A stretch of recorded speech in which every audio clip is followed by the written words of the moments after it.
I believe you can train yourself around rejection.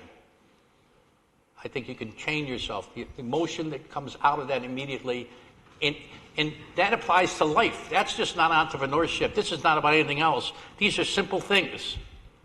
You know, get in the senator room, learn how to handle rejection. Don't be thinking about yourself and everything you're doing. I mean, I can list off 50 things of it. I'm just jumping around over here. Is this okay? How am I doing? You're doing great. You're giving us incredible anecdotes supporting your strapline, which is rejection is energy. And this room is full of energy as a result of what you're telling us.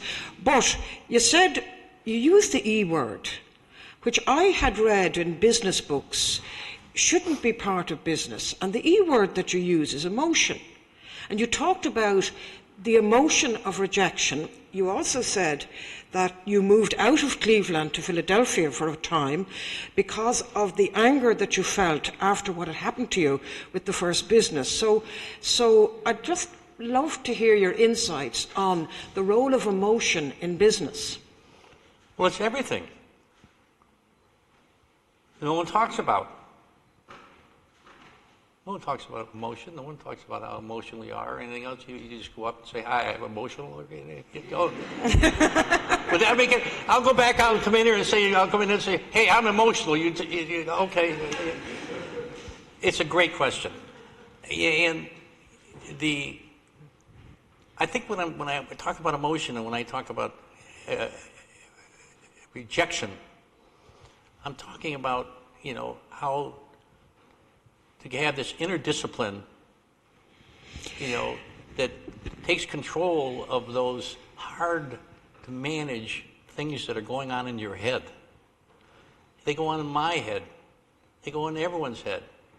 And again, they don't have to be negative.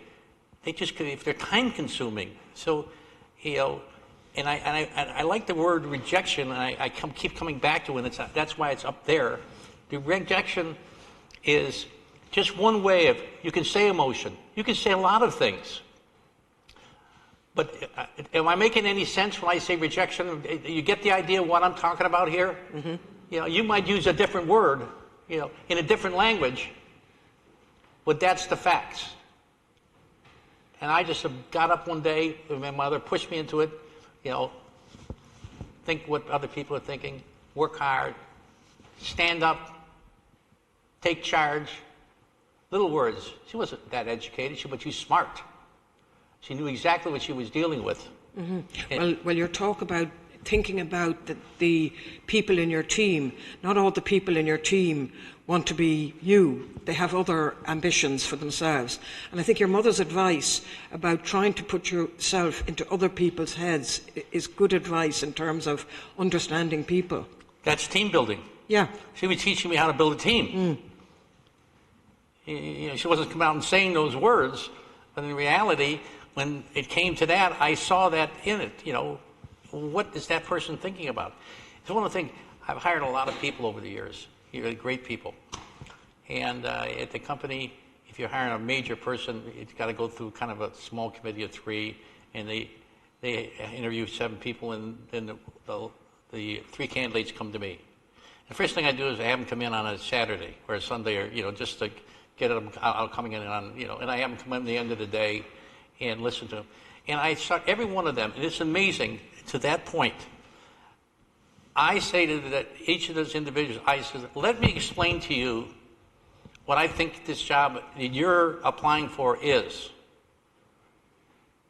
Well, number one, it's working for me. So I want to tell you a little bit about how I look at this. And there's only one person in this interview that knows if they can do the job if I properly explain it, and that's you. So let's talk about it. I'm going to tell you this job, this responsibility, this is what's expected of it. Now I want you to go home and talk to your family and come back and tell me you're still interested. Well, very early I got a big surprise because the leading contender, which I thought I was interviewing third, was going to get the job. He kept looking at me and he said, when are you going to make the decision? I said, I'm going to make the decision in 2 days. He said, about an hour later the phone rings. I said, I'm here on the phone. He says, I'm having lunch with my wife. And he says, Mr. Crawford, you're so wonderful in telling us exactly what it was. We've decided I don't want to work that hard. I don't want to work for someone like you. You know, you're pretty intense here. You know, I mean, it looks like you're trying to build a company that's going to be $2 billion in sales. You know, and again, that doesn't sound like much, but this is a big part of getting the right people. You can't get people. They've got to want to be part of it. Okay, and in your discipline, they want to see that. That's leadership to them. The reason that they don't want to be the entrepreneur or be the quarterback, it's their own reason. But that doesn't mean they don't want to be part of the success. So I've been very fortunate to build around people and lots of people and I call them almost entrepreneurs. You know, they just love being on the team. And, you know, I'm committed to that. And I've been committed to that. And our team's committed to that. And everyone on the board with their initials there, every one of them feels like, yeah, they're playing on my team, but they're on the team, and they're an important part of the team, and they've got equal size. You know, someone said, this one gal in Connie and Ohio signing it, she says, you got 3 initials. I only have 2 initials. I said, well, you have a middle name? She says, we'll make one up so you can have 3 initials. You know? Yeah. So you had a pretty tough experience with your first business, Cleveland Steel Containers. And you recovered from that. You got your energy from that rejection, so to speak. And you built up the Crawford Group to $2 billion sales now. So, and you've expanded outside the US, so it is a global multinational company? Well, we started over again. So this is 1972, and we started from zero again. Okay, so we built the Crawford Group, was at the time. Crawford Group.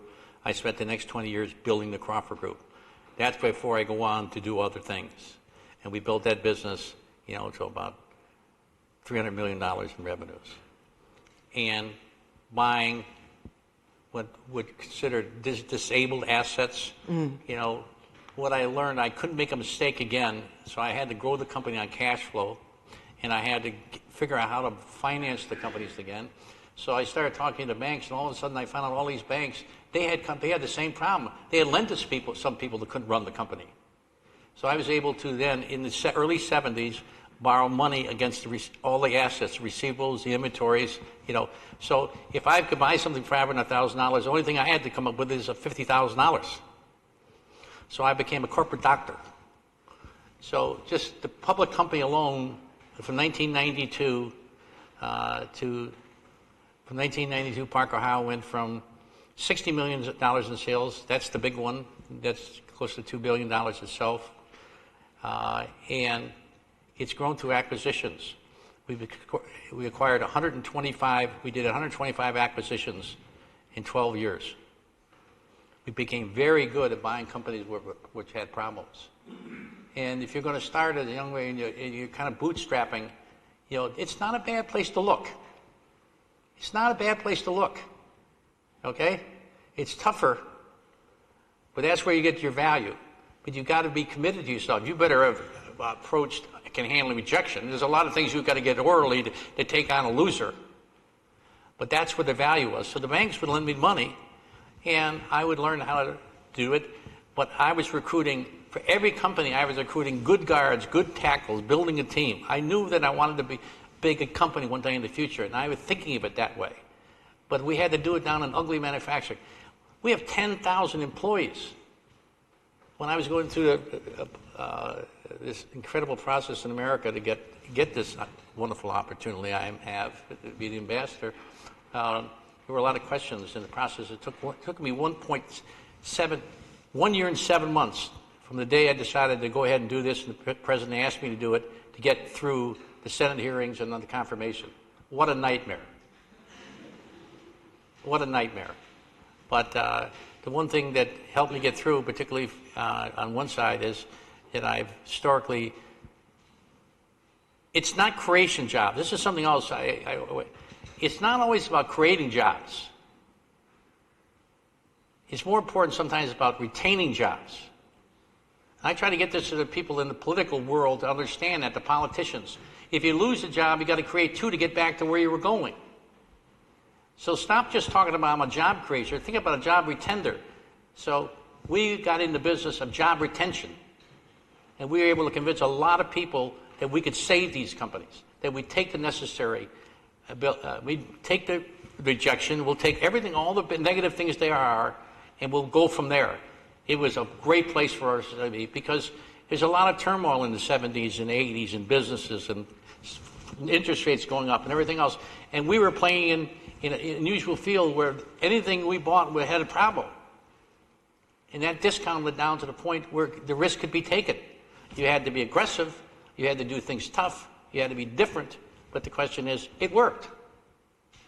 It worked. And to this day alone, still, we do a tremendous amount of acquisitions, and we buy a lot of companies that are privately held because they don't have succession problems, or they don't have this problem.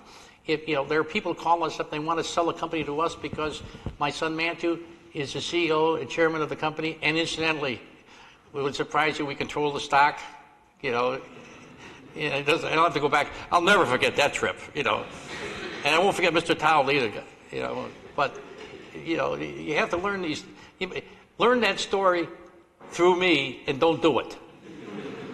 Yeah. So, Ambassador, you were touching on something that is a very difficult issue in business.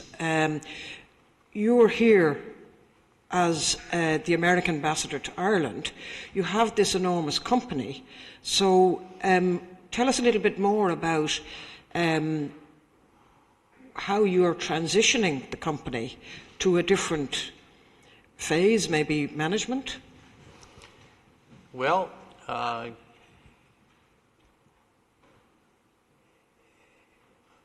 Matthew came into the company after going to law school. He went to work for a bank. But then he came in and he said, Dad, I like it. I want to be part of this company, and let's do this together. And I knew that the biggest issue facing entrepreneurial companies or entrepreneurial people, and they're all over America and all over the world, there's always one entrepreneur that make a lot of money. But then they end up selling their company and going to Florida or something. It's very, very difficult to get a company of our size, Park Ohio, the Crawford Group, combine those companies and transfer that ownership in a way that the family can continue to be the personality and the heart and soul of it. Because people have joined Park Ohio and joined our company because we are there. I was there. Matthew was coming there. So when I was called in Washington and had the opportunity to go forward, I called Matthew the next day and we met up the street, and he knows if I normally would be having a beer, but in this particular day I decided to have a bourbon, so he knew I had something to say. That's the serious drink, yeah. But basically, I said, "Hey, Matt, I'm going to do this and so forth. You're ready, and the meeting's tomorrow, annual meeting's tomorrow, and it's real simple. I'm going to nominate you to be the chairman and CEO of the company. You're currently the president, and until I get posted in my new job, if I ever get posted, I'll be the president. So we're going to switch sides." And we announced that the following day. I went home and told Mary that we were doing this, and she was excited about it. And we came in the next morning, and I was still the chairman at that point, and announced at the end when it came to the vote, I said, incidentally, I want to put a new name in for the chairman CEO, Matthew V. Crawford. I went around the room, kind of looked at it. But keep in mind, they were dealing with someone that had this problem in 1969, 1970. So, and we're fortunate. This is a terrific handoff, and I literally walked out and handed the keys to the company. It is his. What's great about that, the plus, I was a little worried about all the people there, but now, as the company gets bigger and bigger, he's recruiting people that are younger, because he's younger. He's recruiting people, I think he's 48 or 49, I don't want to verify that, but somewhere in that neighborhood. And, but Matthew's the future. And people know the Crawfords are there, and this is our investment. and we're not selling in. Do I look like I'm going to Florida? You know, I'm over here, okay? And I'm here because I want to give back to America for what happened, because it gave my mother and my family opportunity. This is why I'm here. You know, when they asked me, all right, Ed, where do you want to go? I said, Ireland. They said, well, you got to pick 3 countries. You can't just say Ireland. I said, yeah, Ireland, Ireland, and Ireland. And, you know, and I said, don't come up with any more names, you know. And that slowed me down probably 6 months. There was a lot of people want to be the ambassador to Ireland, I can assure you, you know. So, and a lot of people with a lot of influence and a lot of power, you know, and coming out of Ohio particularly, it's not an easy chore. But I think we've worked hard over a period of time to be involved in good government. But it's unique. We have 3 I have 3 grandchildren. They're wonderful, and believe me, they're being raised by a mother and a grandmother, the 2 girls, you know, and you know, they better hold on to their hats here. They're, you know, because, you know, they're being raised as good people. They're not being raised as a Crawford. It's a fascinating story, and you have built up this $2 billion business, and it's so interesting to hear about the people behind the business. Ambassador Crawford, your wife Mary, your son Matthew, your 3 grandchildren. It's a family business. And all the research, by the way, shows that people trust family businesses a lot more than they trust other types of business. So family involvement in business, I think, is extremely important. So, Ambassador, at this point in our chat, would it be in order maybe to take some questions from the audience? That's why I'm here. Incidentally, excuse me, can I read something? Yes, do, please, yeah. You know, they call it luck of the Irish. I don't call it the luck of the Irish. Now, a day ago, I get this. This is amazing. So we're talking about this subject here. Pessimism is the enemy of entrepreneurship creativity. You see up there on the board where I'm saying I think Ireland can lead the entrepreneurial development in Ireland and in Europe? I believe that. I believe it because the Irish have this particular tenacity and their ability, and it's open to them, and the community's open to them, and people come from all over the world. Everyone can learn something about entrepreneurship. No, but this is 2 days old, Irish Times, David Williams. This week, an American survey ranked Ireland as the 8th most entrepreneurial society in the world. This is an essential characteristic of if we are to maintain our relative high standards of living. Over 70% of the Irish people are employed in small domestic companies. This is higher than the EU average. More than half of the Irish people are employed in small micro companies with employment under 49. Now, you know, I'm here, you see Dean's here, you've given us the opportunity, you know, and I believe that entrepreneurship, we should take a real close look at entrepreneurship, okay? And we should be able to communicate it, we should be able to teach it in a better place than right now. This is it. I think it says up there, it starts, what does it say in the bottom up there?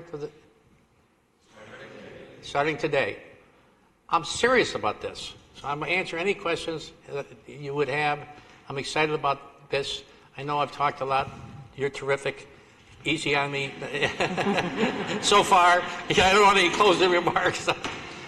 So who's got the courage to ask the question? I won't bark at anybody.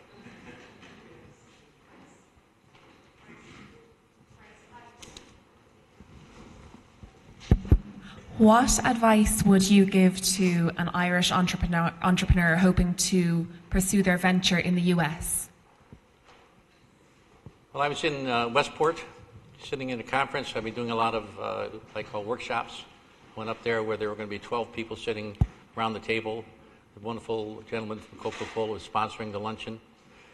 Ended up with like 25 people, and they were Irish businessmen, American businessmen, startup situations, and that question came up because we were around the table, and we got into one person, and he was explaining that he builds sheds all types of outdoor sheds for storing stuff. And I asked him, I looked at him, and he's made a beautiful presentation. He says, I like to grow in America. And I said, well, how are you shipping those? I said, do you have them assembled or knocked down? He says, well, I ship them assembled. I said, well, we've got to stop that. The whole idea is you can make the pieces here. We're going to show you how to put them in containers, supply the fasteners, and I'm going to get you some people in Ohio, that would like to do this kind of business. So it's individual. Everyone needs a different answer. That's what entrepreneurs is so incredible entrepreneurship, because it's specific to one idea, to one thought, to one problem, and dealing with it. And I think is that answer that? Close? Thank you. Yes, sir. You don't mind if I can jump in here, do you? I don't need mine. What do you think is the best way? Oh, sorry.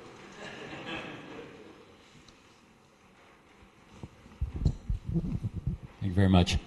That's a real fascinating address. Thank you so much. I'm just curious, what do you think is the best way to teach entrepreneurship? To live it, okay? Like I have, and I can bring a series of people. You can teach this, explain this. When I'm talking to this room here, I'm really only talking to 20, 15, 10 people, maybe 8 about entrepreneurship. And don't think entrepreneurship older people don't need entrepreneurs. They also want to buy business. They all want to also invest. They also want to do things. So it's not just about all young people. Let's get that off the table. The question about it is, it can be taught because it's a series of moves. It's like my mother's saying, don't think about yourself. Think about me, okay? And you take 5 or 6 ideas. When people leave here today, 1 or 2 or 3 people that go out and take one idea about rejection or getting in the senator room or any of those things, one of those, it's a success. But this is something that has been somewhat ignored, okay? This is strange. It's happening out the same day I'm here. But the question about it is, think about the courage this school took to have this event. Okay? This isn't an event that sounds complementary to the MBA program or the business school. And when I met this first group to give them this idea, they were kind of looked at me a little glassy-eyed, but they came back, and this is only 6 weeks ago. 6 weeks ago from scratch.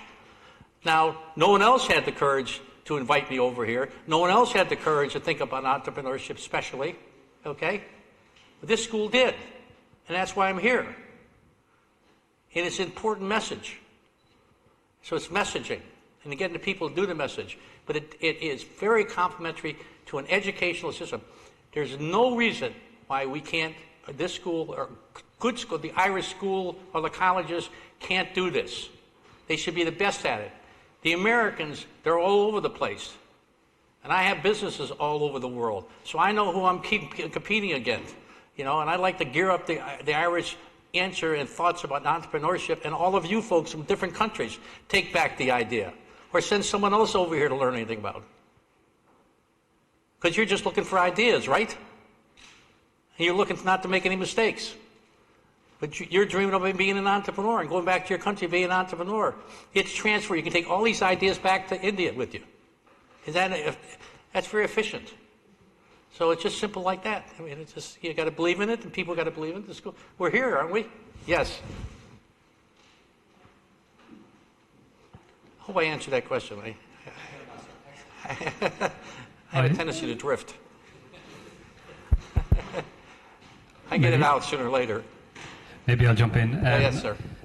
I think it's a fantastic speech. I think I've learned so much already, the lessons learned that you have. One thing I'd like to learn is, what was your competitive edge? How did you make all these companies so successful? What was different that you did than the others? What was your advantage you had, competitive advantage? The advantage I have is math. I'm dyslexic. I've never been able to spell. In fact, I flunked from the 5th to the 4th grade because I'm dyslexic. That was not a happy trip for me. So I have had some other problems in my life other than the truck blowing up, you know. So that was just one of it. But I'm very good at math, and math never lies. So that's the first thing. So do the math right, you know. But the question, someone wrote a note saying, do you run away from a business that's failed, that you've tried? The answer to the question is, why did it fail? Okay, why did it fail? That's a learning curve. That's rejection. You know, that doesn't have to penalize you. It doesn't emotionally. It's just okay. You know, I lost the company in 1969. That company is still in business today, and the doctor's son that ran me out of the company runs the company and still owns it. So it was a good enough idea to last all these years. You know, when I could have been all moody about that and could have said, this doesn't work for me, the answer is I didn't. So the question is, that's your answer. That's okay. You forgive yourself. I have a little trick I play myself. I have a bird I call Ed. Ed, I carry Ed around with me. You can't see him. But, you know, I think of entrepreneurship as you against you. So think of your question, it's you against you. Of course it hurts. And anything that's inconvenient, that doesn't work out perfectly, hurts. Okay? That's the rejection concept. But the bird, I got Ed around there because I don't like Ed. Ed doesn't like me. And I hired him off of Broadway, and he's got an opinion on everything. He's good looking. He's got plenty of money. You should see the tan. This guy's great. But he's got an attitude about everything. So if I'm a little question about it, I turn to Ed and say, Ed, what do you think about this? Every single time I talk to Ed, he comes back with the same thing. He's on the other side. He's always on the other side. But that's okay. I've learned to deal with him. You know, I've learned to deal with him. So you get the idea? He's always on the other side. Someone's always on the other side. Handle it. You know, get big. Play big. And believe me, again, it's when you get the team thinking big. It's when you get a group of people thinking big. You know, that's the power. And it's simple. It just has to be executed. But, you know, when was the last time you were at an entrepreneurship, a gathering of people that were interested in entrepreneurship? When I first heard about this thing, they thought maybe 15 people would come. Well, thank you. And all the people I paid to come, thank you very much. Don't tell the school. You'll get the money later. It's in the checks in the mail, okay? But the question of it is, that's what this is about. There is no age. There is no thing. It doesn't make a difference where you come from. It doesn't know anything. It doesn't care about anything. It's just how to play the game. And if you learn how to play the game, you're going to be very good at it. Because most people are lazy. And most people won't build a team. They won't take the risk of building the team. They won't take the risk of putting their name on the and they won't stand in the center of the room. Wherever I go, the whole room is filled with the people in the middle. That's good. Yes. Thank you for the answers on the entrepreneurship and bringing up that subject, and welcome. I'd just like to ask you a question about the E3 visas. Around this time last year, I was very excited. I'm an entrepreneur living in California, and I was really excited about the fact that we were going to get the E3 visas passed, and it made it through the House of Representatives, but as you know, one person stopped it in the Senate in January. Would you or will you put it on your agenda to revisit that or help us in your term as ambassador? Well, there's a couple of things I don't do. One, I don't talk about my family, and I don't talk about politics. I thank you, and I don't want to embarrass myself, but I just don't want to comment on that. But I appreciate the thought, and a lot of very smart people are working very hard on that. Thank you. Any other question?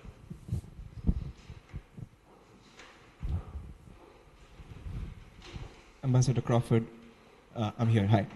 So I have you again. It's me again. Wait a second. You only get one question.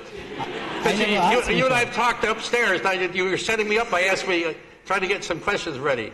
So be careful now. This opened up. Listen, Neem, watch this, okay? This opened up like a whole chain of thought. So I have a question on tenacity. What got you, going at it and not giving up? Because that's something I need to work on my tenacity? What were those things? What was the vision, or who was it that kept you up and kept you going at it? That's my question. Playing chess with my mother. In fact, you just got to learn how to win. Okay? Winning's not a bad thing, because with winning there's going to be losing. So that's what this is all about.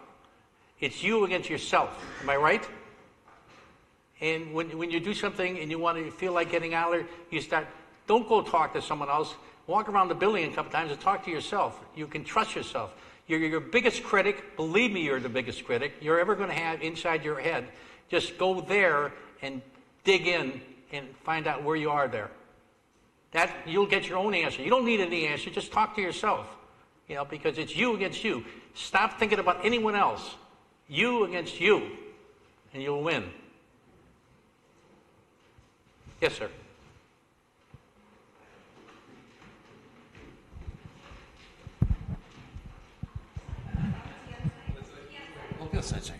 Thank you, Ambassador.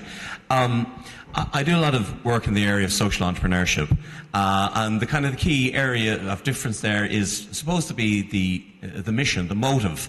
But you don't strike me as somebody who's particularly profit-oriented. Would you like to comment on your motivation? Well, number one, I am profit-oriented.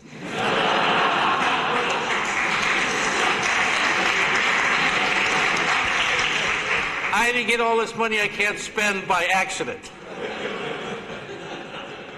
And I have a lot of friends that are very, very rich. And, it's inconvenient to become rich, But I said to the manager sometimes, the worst thing can happen to you is you get your father's a rich person, because then you have to deal with that. That's a big problem. That's why entrepreneurial succession is because of it. The really question is that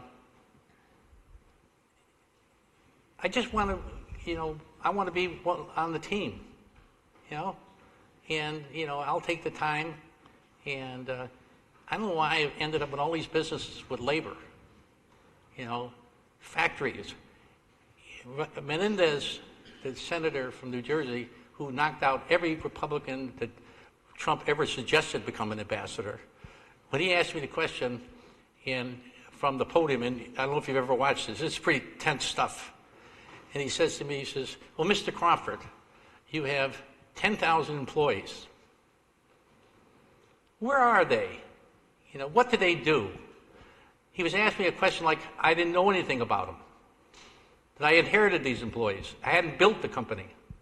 I said, Senator, I'll answer by this. In Conneaut, Ohio, it's up in the lake north in Ohio. And there's a little town called Conneaut. There's 6,200 people in Conneaut, Ambassador. There are 280 people in that company that work for the Crawfords.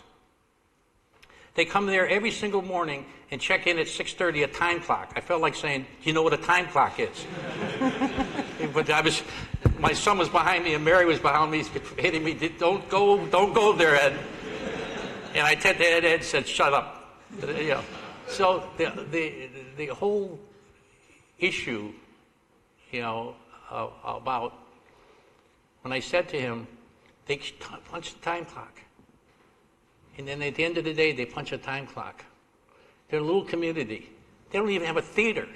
They're lucky to have a McDonald's. They have a couple of bowling alleys. They got 2 high schools. They play against each other. These are people living in a very country way that's so fantastic. It's back in time. But their job counts to them.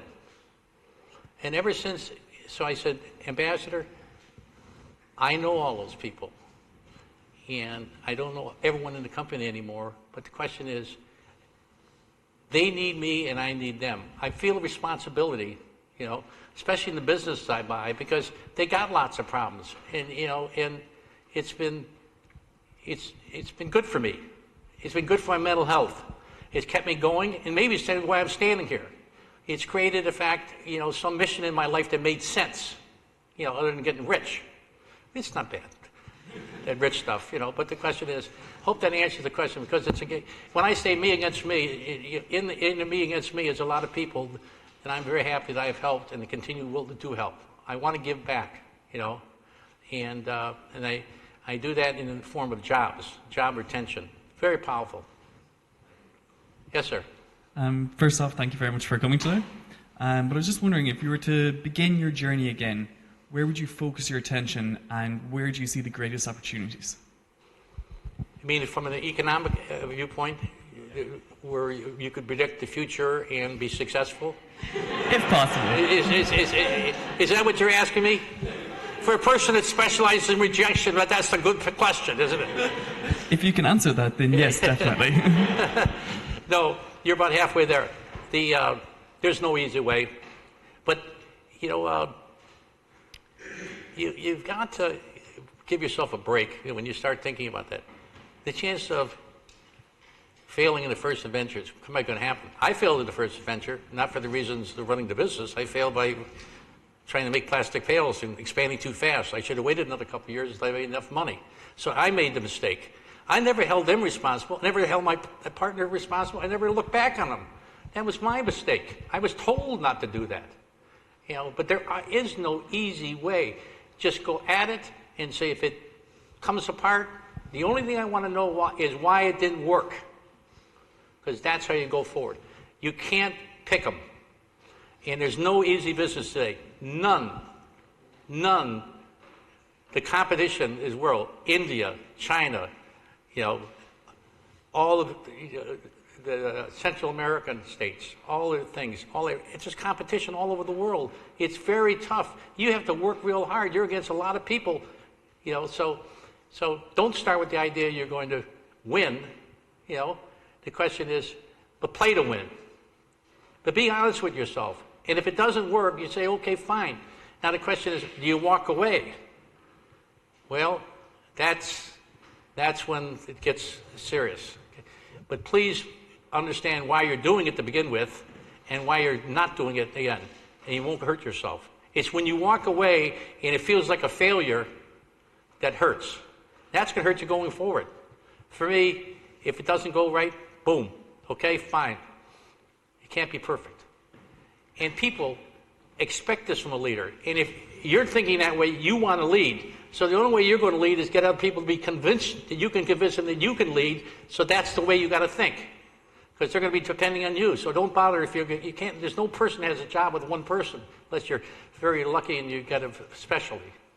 If I answer that question, I mean, I know it's kind of a loose answer, but I think you get the message. Well, I'm going to just ask for one last question. And who has the microphone? Martin, if you got the microphone? I do, yes. Okay, so I'm sorry to everybody else, but just one last question. Thank you, Ambassador, right here. Sorry, I'm a small one here. There you go. Sorry, You're another one who's got a head start on me. Oh, you remember my face. Thank you. It's kind of everybody remember beauty all the time. Oh, must be behind me. It's kind of building on what you just alluded to there, and you talked about being emotionally involved with your businesses and your teams. How quickly should you dismiss a person or an opportunity if it just isn't working out? Immediately. Tell me one more thing which is very important. I made a mistake a couple of times early in my career of hiring someone and putting them in a job that I knew they couldn't do. And I wanted that because I liked the person. For whatever reason, it was wrong. So never be disappointed if you hire someone, get them to do something, and it doesn't work out if it's not business, okay?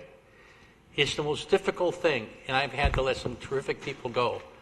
But the answer is, once that happens, you're not being fair to them by not ending it. Forget about yourself. Just think about them and just say, look, this is not going to work. It's not going to work 6 months from today. It's not going to work. Why put it off? Think of some elegant way to back out of it if you can. But in reality, go away is go away. Okay? But being sensitive to it doesn't protect you from the issue. Okay? And that's never going to go away. It's a very, very difficult thing to do. But it has to be done. But you have to think in terms of leadership. It's for the company. It's for you. It's for the rest of the people. To protect the rest of the people. Your job there is to get the best people, put them in the unit. You have to protect other people. That's who they're depending on. They're depending on you in all those little houses and all those little things in Conneaut, Ohio. When they go home, they're depending on me and the Crawfords to make sure we get the jobs. And I'm going to tell you something. You compete against our company, you've got to compete tough. Because we got all the people. They will work. I went to that same plant one time when we had a tremendous problem when they stopped making the dart. And I walked into the plant and, I had to lay everyone off, which it was a little terrible for the town. So I said, well, let's try something new. So instead of, thinking about that and laying everyone off, I said, what I'm going to do is put everyone on a 4-day work week. I said, if we have enough business at 4. If it goes to 2, we're going to 3. We'll keep the doors open right now, but that's the end of it. And this is tough things. But that's what you're there for. That's the partnership. If you're going to be the leader, you're going to be the entrepreneur, you got the responsibility of doing your part because they're counting on you. You've got to know that. That's the tough part of leading and being an entrepreneur, is being able to live up to the expectations that people have of you, which you have created in their mind. When they leave that building, they're depending on you. And you've got to accept that responsibility. So when it comes down to a decision like that, just got to do it. That make sense? Okay. Thank you very much indeed.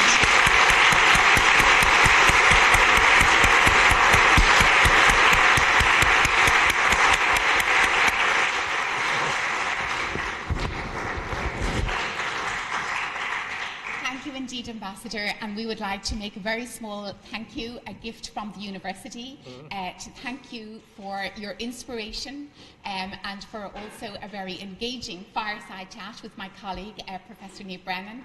And we're particularly proud that you chose to begin your aspirational entrepreneurial workshop, and we all think that it is a wonderful start to our new MBA Impact Series to begin with such a distinguished guest. So thank you so much indeed. Thank you. Thank you.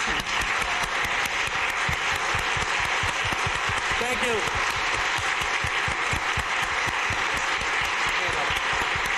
Stand up. I'd also like to say, here's the champion right there, Mary Crawford.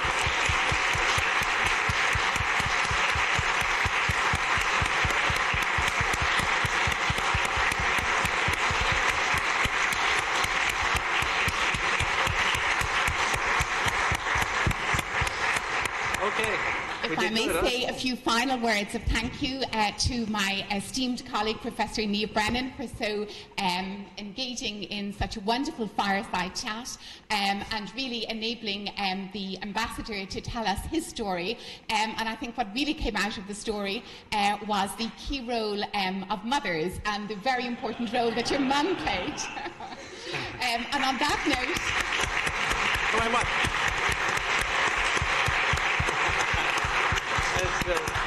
And also a huge thank you to all of you, our advisory board members, our alumni, our current students and our valued guests. Thank you so much for coming today to make such a wonderful success in commencing our MBA Impact Series Speaker Series. Thank you.